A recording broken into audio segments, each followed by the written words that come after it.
Guys, nandito po ako sa Marikina Public Market mismo. Kay Sinis Store. Ayan si ate, oh. Hello po. Ito yung mga paninda nila.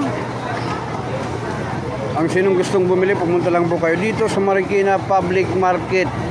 Mismo matatagpuan to. Hello po, kuya. Yan si kuya yung may-ari.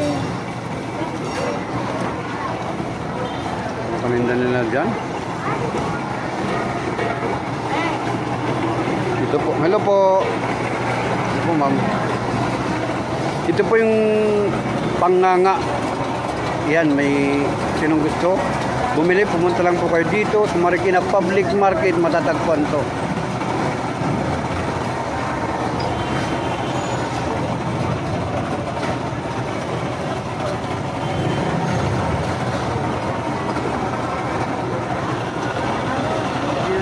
Ay, sorry po. My Brad, kung na-post ka. Oo, may trabaho eh. Kung sinong gustong bumili, pumunta lang po kayo dito sa Marikina Public Market, matatagpuan to kay Sinis Store.